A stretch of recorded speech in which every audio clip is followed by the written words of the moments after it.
Welcome to the Lighthouse Podcast, a resource created by Lighthouse Family Retreat to strengthen families that are living through childhood cancer. You will hear stories from families, educational information on childhood cancer, and most importantly, we will encourage your family during this journey. Welcome back. My name is Chris Woodruff. I'm sitting here with my co-host, Christy. I said welcome back. I know. I was thinking about that. That means we've been here before and we're still going. That's right. Yes. That's right. And I hope that you're there as well. We have no idea. Right. But I hope that you're there and listening, and really excited to sit with Christy. We mentioned this on the kickoff that we're going to sit with Christy and just learn a little bit about her story, and just to give you some insight and awareness and understanding of what does a family go through when a family is going through childhood cancer, because there's a lot of moving parts, and not everybody fully understands the toll that it takes, and not just on the child that's on treatment, but on the whole family, on mom, dad, siblings, and even extended family you could count in that. So we're going to get into some of that today. It's really, really important because it is Childhood Cancer Awareness Month. It's September, and this is a big month for Lighthouse and many other organizations raising awareness and funds. A lot of organizations raising funds for research. That's really important. We're actually going to talk with Kristen Connor on the next episode from Cure Childhood Cancer, and they're a research organization that does a lot with new studies and funding studies and things like that. So, but this episode, we're sitting with Christy. So, Christy, you've been in this world for now, 12 years. Since 2008. Yeah, that's been a while. And now you mentioned it on the last episode. You're in a great spot. Carter's heading off to college. Yes. So Let's that's really cool. Let's not talk about that too much. We won't get through this episode. Yeah, but that's just a neat to think about all that he's gone through and to where he's heading to now. So talk to folks, because not everybody realizes just, how all this comes about, right? How do you find out that your child has cancer? Because when you guys were first diagnosed in the months leading up to that, everything was normal. Right? Everybody was healthy, and but there were things that were starting to happen, and doctors are telling you one thing and you knew another. So as a mom, you knew another. Talk about just that season leading up to diagnosis. So my kids were so little. They were 4, 6, and 8. And it was just one of those seasons where you're in it with the kids. Like, you're still tying shoes and getting people to different schools. And I remember thinking later, wow, we had a perfect life. And I was so busy and kind of a little overwhelmed. Yeah. But it was a perfect life. And with 3 little boys, you just don't really worry yourself too much if there's bumps and bruises and things. Yeah. But that's kind of how it started. And there was a period of time where I just knew, and I hear this from moms all the time, I knew something wasn't right. But you never let yourself really go to that place where you really think it's going to be something bad. Yeah. Cancer was never, I didn't know much about it. I thought it can't be that because that's so rare. Of course, now I know differently. But there were lots of appointments and just something, it wasn't super dramatic. It wasn't like we woke up one day and something awful was happening. It was just this subtle change in him that we picked up on. And it took a lot longer than this episode is, a lot of blood tests, a lot of doctor's visits, a doctor believing me that something wasn't right and kind of letting us go with it to see where it was. And then just literally one day we ended up at Showa in the hematology oncology clinic. And we just went for an appointment. It was supposed to be for the hematology. And within hours we're checking in and we can't go home. And they're saying the word cancer. I mean, it was that fast. Yeah, and that story is so common. Mm-hmm. We've learned that in the years that we've been with Lighthouse and talking with so many families, where it does start like that, where it's a bruises or it's a sore knee or a sore hip. Yes. And there's multiple things, and the doctor says, oh well, it's probably this, and let's try this, and it takes several revisits, and then they finally get to the point where you end up in that, we took blood tests, you need to go straight to the children's hospital. And you so want them to be right that it's nothing. So every other day you're like, well, they're right. For some reason I'm being overprotective, and I've never been that way before, but that has to be what it is. I mean, I didn't even Google. Actually, I think I Googled once and looked up things and was like, we don't fit half of these things. So I felt pretty confident going to that appointment, but I will never forget that day. Eric didn't even come because we just thought, he's at work. It's just a doctor's appointment. was already planning the Chick-fil-A on the way home. And yeah, we never left. We ended up staying for about 9 days. Yeah. So for the folks that are listening that, haven't lived in this world, talk about the fire hydrant that you step in front of when they send you to the children's hospital, because it's not like some little, hey, just a quick appointment at the children's hospital, then they're going to send you home, and then things will slowly start over the next month. It's not that. No. So we were diagnosed with leukemia, and one of the trademarks of leukemia is you have to start treatment immediately. Like the longer you wait, the more bad cells are multiplying, and it's a thing. So you're diagnosed at 1:00 on a Tuesday, and you're given a packet to sign. You're signing off on horrible side effects and medication things. You are getting a port and I say you because I always say that when I describe it, because it was all of us. You're getting a port the next morning, chemo the next morning, and you're starting right now. And we'll figure out the rest later. I mean, a plan eventually comes, but it is immediate treatment.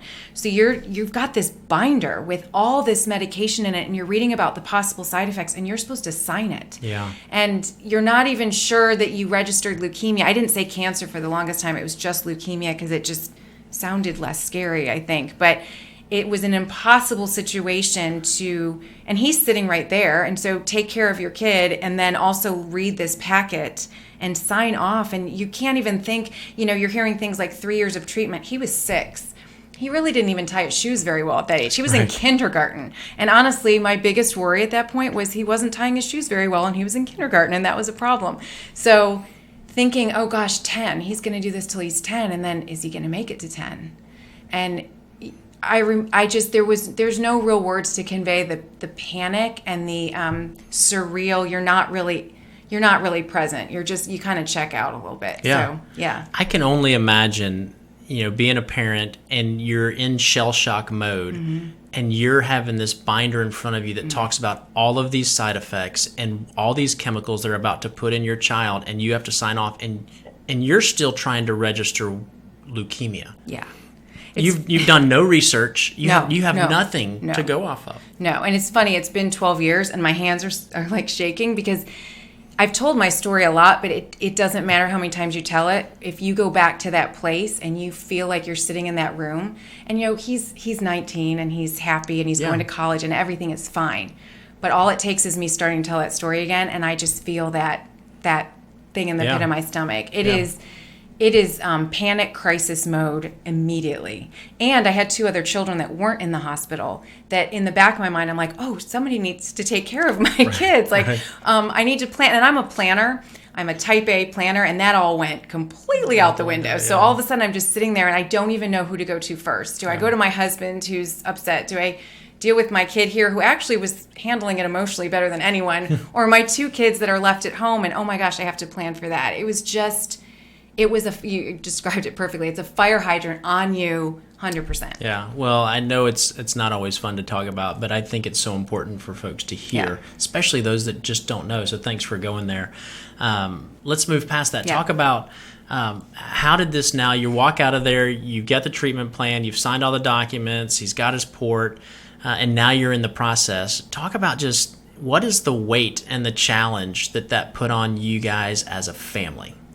I remember bringing him home from the hospital and thinking, and this seemed irrational, but it's like when you bring home a new baby, your first baby, and you get in the house and then you look around and you're like, what do we do now? Except it's none of the joy and none of that. But we got him home and he's running off to play with his brothers, and Eric and I just looked at each other. I'm like, do we follow him? Do we take his temperature? Right. Is he allowed to play with his brothers?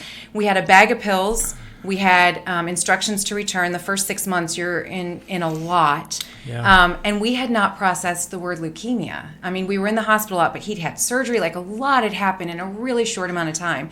And the first big Eric and I kind of divided and conquered. And he's like, I will deal with paperwork and insurance and figuring this out. You figure out how to get pills in that child. Right. I had the rougher end of the deal. I was happy to take it. I didn't want that part. But you have to figure out how to live as a family when all of a sudden you don't know how to plan. You didn't have, when you're having a baby, you read books, and every stage of parenting, I had read books and talked to people, and I had a plan. There was not only no time, but there is no book on what to expect when your child has cancer, or how to plan for it, or what to do the first day, or how to get pills in a 6-year-old who can't swallow pills. So you're kind of building a plan as you go, which is never a great plan because it's pretty bumpy. Yeah. The first month was just, and I had people tell me, if you can get past the first 30 days, well, you don't have a choice. You're going to get past them. But first 30 days, I think, worst days ever. And then from then on, there was only, it was bad. So you could only go up from that. Yeah. But you learn so much in 30 days. You do. So share, because I've heard you talk about this, share to give folks really some insight into just how hard this is. Mm-hmm. Share for a minute on the hardest day of trying to give Carter his chemo treatments, because I've heard you tell the story. There's a water hose involved. Oh yeah. So the process was that he had to take pills every morning and every evening, and they had to be timed, and there was food. You couldn't have food with these and all that stuff. So it had become a big source of tension, not to mention the pills. Some of them were steroids, so they were making him not think super clearly and super emotional. So it was like a double whammy, this cycle. And so our process had been, we'd start and we'd give him the pills and he would immediately throw them up everywhere. And then you have to wait 30 minutes and do it again. And after a couple weeks of this, my youngest would see the pill bottles come out of the cabinet. He'd go hide behind the couch. So that was super reassuring. Carter had this whole thing. No one could be in the room with him, and there had to be certain things. But there were times, I have a picture of him. He was asleep at the kitchen table with the bowl because we had to do it. At one point, he was under the table screaming, and I called my nurse because I was like, they always said to call, and I can't do this. I physically cannot get these pills in him. And yet, this is your job. And I remember saying, I can't do this. So should I bring him in? Do you have tips? And it was tough love, but I needed it. They said, you have to do this. He won't survive if he doesn't take these pills. So I remember the one day that I just kind of lost it in all the mom ways. And I put my youngest in the driveway, called a friend, said, come get him. And I took Carter on the back deck and I wrapped him in a towel. Cause if you're going to get sick, the kitchen floor was as clean as it was going to get after being mopped twice a day for 15 days. And I had a garden hose, and I thought, it's in the backyard. Please, social services, don't get called on me. And I just said, we're going to do this together, and we're going to figure this out, and we're going to sit here until you take these pills. And it did happen. I will say it took about 6 months till he could swallow them really well. We didn't have to go through 6 months of twice-a-day torture, but it was in a season that was already hard. I would look at the clock and start to sweat because I knew that it was coming up and that I'd have to go sit him down. And there was no escape. It was twice a day for 30 days. Yeah. Yeah. And that's a lot of our family's stories that are living through childhood cancer, is going through that process. And so thanks for sharing that, because I know there's folks that have no idea that actually is part of the process. Because you mentioned Bo a minute ago, running and hiding behind the couch. Talk about Bo and Max. How did that work for you guys as a family? What were some of the challenges in trying to make sure you're still parenting the other two, and making sure that they know that they're still here? Yeah, they were very different age. Bo was only 4, and I think the mistake we made is we kind of just left him out of it. He was a really easy kid. We had a lot of neighbors willing to take him, and so I will say for several months, we shipped him off because it was easier, and he didn't understand the words and the things. My older son Max knew what cancer meant. Mm-hmm. He knew that cancer was bad. Yep. He also knew that things had gotten canceled that meant a lot to him. And I think he wrestled a lot with, I love my brother, but as an older brother, he's like, what is this going to mean for me? Mm-hmm. And how is this going to change how they're treating them? So we made a decision super early on, and it happened in the hospital actually, that we had 3 kids and we had parented a certain way, and that we had to keep parenting that way. And it was a really hard thing because, again, Carter's taking pills that make him a little wacky, but there are a lot of things I wish we'd done differently, but this one thing I'm glad we did. We just, Carter still had to clean his room, and Carter still had to go to school. Mm-hmm. And there were times, of course, that Max still looks back and says, well, Carter got to do this and got to do that. But we tried as a family. We wanted normal kids at the end. Whatever our family looked like, we wanted kids that we parented intentionally. We were kind of strict, and so we kind of tried really hard to keep that same fairness a little bit. Mm-hmm. So everybody had jobs, everybody had chores, everybody didn't always work perfectly. But still, you don't get through that without the siblings having effects. And Max, he's almost 21. He'll still tell you. Sometimes he jokes, but we've had really tough conversations years later where he's confessed that he just didn't feel like we loved him as much. And I look back, we did the best we could. Yeah. I wish I'd done better, but most days I try and give grace and just realize that's what I would tell someone else is we did the best we could with what we had at the time. But that is probably the it's the hardest thing to do is parent through this. Yeah. Oh, I'm sure. I can't even imagine. So now talk about Eric. Right. Yeah. And how did this impact you guys? Oh, yeah, he was there. Yeah, he was there the whole time, right? He was there. So talk about, because I've heard you tell some stories, especially when you guys were in the hospital for an extended period of time. And so talk about the impact on you guys, on your marriage, your relationship, and just how you navigated things together. Yeah, I'm going to be super honest because this is probably not what everybody wants to hear, but I, in my mind, was like, hey, I can do kids right now. Grown-ups have to be grown-ups and grown-ups have to handle themselves. And so we worked really well in that we divided and conquered really well. And Eric is the most selfless person. Yes, and so he would he'd go to work all day, come to the hospital, spend the night, shower in the tiny little bathroom and meet me in the garage. And then he'd go back to work. And he didn't mind that at all. But as far as the two of us, it was months and months and months before we began to address that because I just felt like I didn't have the capacity. Yeah. And I might have even said out loud to him, you're good, right? Like we need to focus on, we have a son that, we don't know if he's going to be here in a year. That was my whole entire focus was keeping Carter okay and keeping him here with us. And so I'm not super proud of it, but just to be honest, that went to the back of my mind. Just because it was fight or flight. We were just making it through parenting. We could kind of not handle anything else, honestly. I'm so glad, though, that you're honest because that's real. And being on as many retreats as I've been on and sitting with as many families as we've sat with, that's a common story for our families. And so it's hard. It's hard when you're fighting for that one child's life and having to navigate and manage all the other relationships that are all just as important, but they're just not as dire necessarily as this one. And so it's hard. And I don't think you can ever prepare your marriage. Like, you think you're prepared for things and for better or for worse, but you're never prepared for your child to get cancer when he's 6. And so we didn't always process things the same way. And that was a challenge. We had to kind of give each other grace. And I probably did process kind of worse and where he had to be really, really patient. Yeah. And he really, really was. I always say, like, we're together because of him, because of his patience, because I just became so hyper mama focused on my child and just like, I'm right here and I'm going to stay right here with him for 3 years. And y'all can you go do you and we'll check back with me later kind of thing. So he really was selfless during that time and just kind of allowed me to have my moment. And we picked up later and it's, But I mean, you did the best that you could with where you were and what you had. So I think that's just part of the story. For all the families that are listening that are in the childhood cancer world, they know what leukemia is, right? They understand the treatment plan, right? For the folks that are out there that don't know what leukemia is, or anything really for that matter about just different childhood cancers, right? So leukemia is, for boys, it's a 3.5-year treatment plan. For girls, it's different, right? I think it's 2.5 for girls.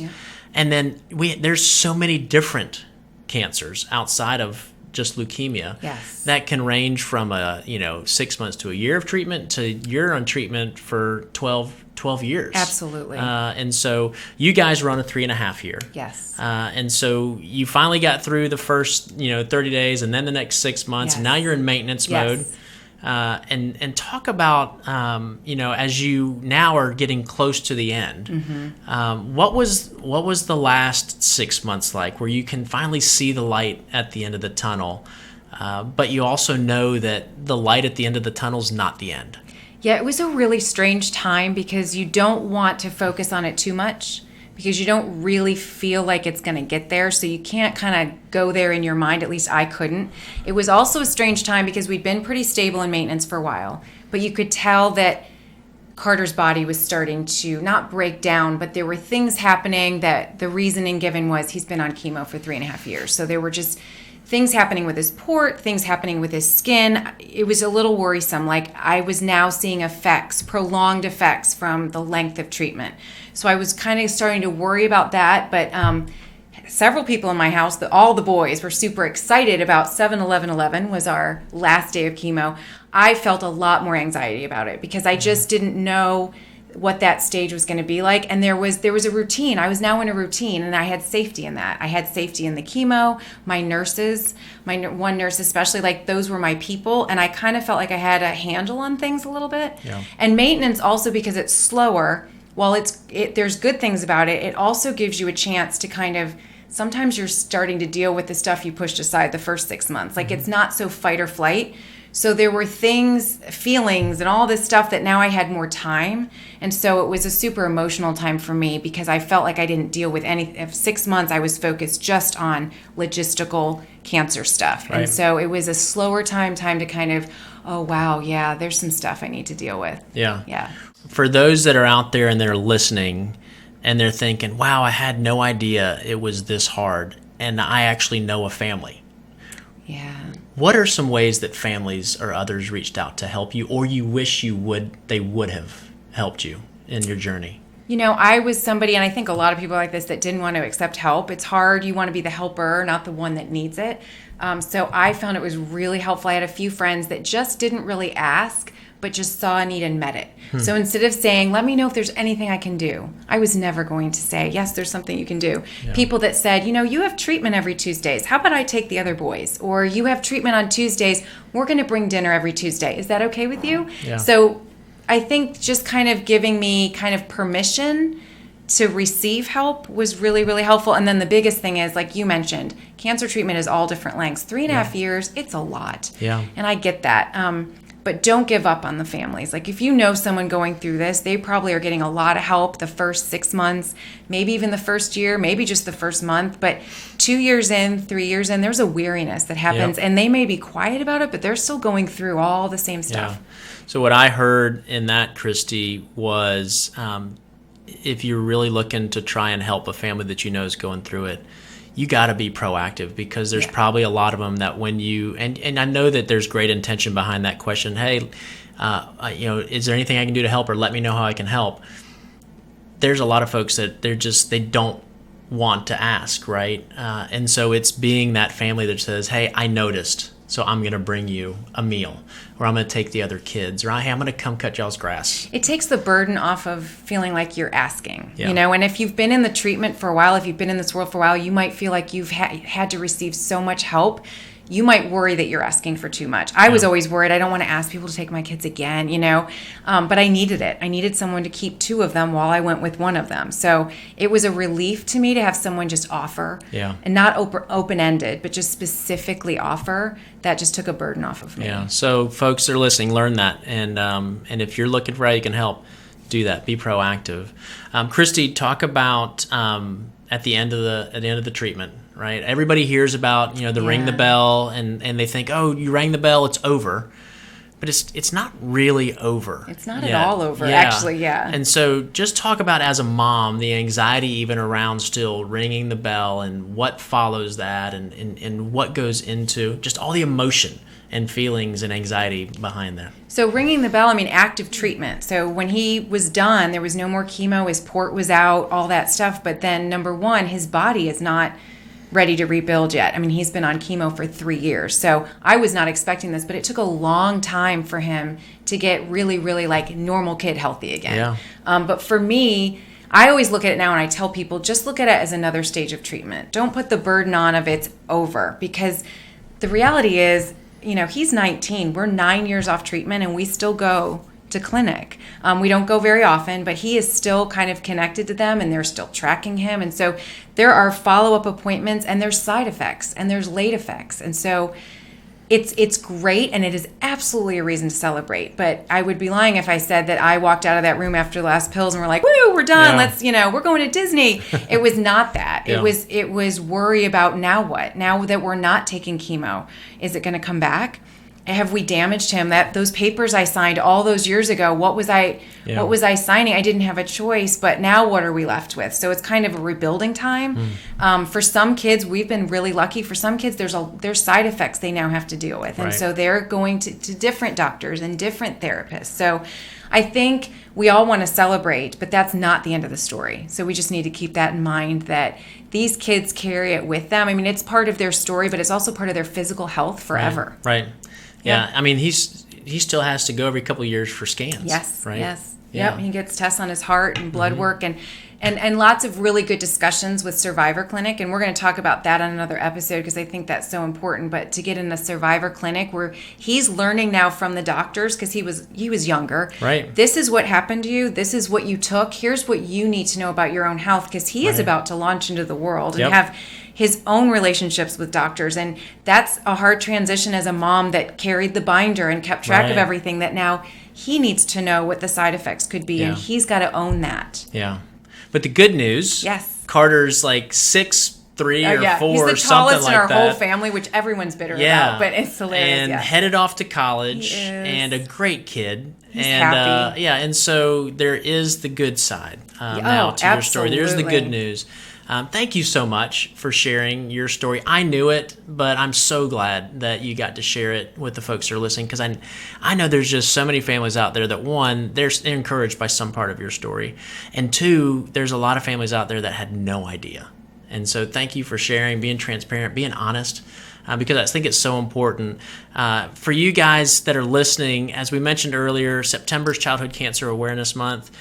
One of the biggest things right now today that you could do if you're listening to this is help us raise awareness about childhood cancer and let someone else know about this podcast, this specific episode, so they can hear some of Christy's story and understand what a family is really going through when they're going through childhood cancer, because they probably know somebody, either through a friend or directly that they know, that's going through this. And this will give them a little bit more insight as to what that family is really going through, so they can maybe reach out and be one of those families that helps. So please share.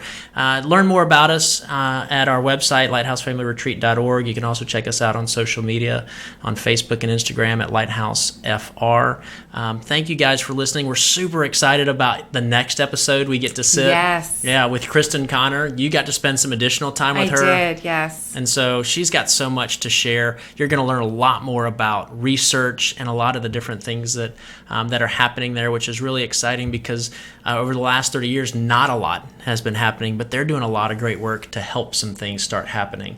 And so I'm excited for you guys to hear from her and a little bit about Cure Childhood Cancer, what they do for families and for research. So we're glad you joined us. We really appreciate you, and we'll see you later on the next episode.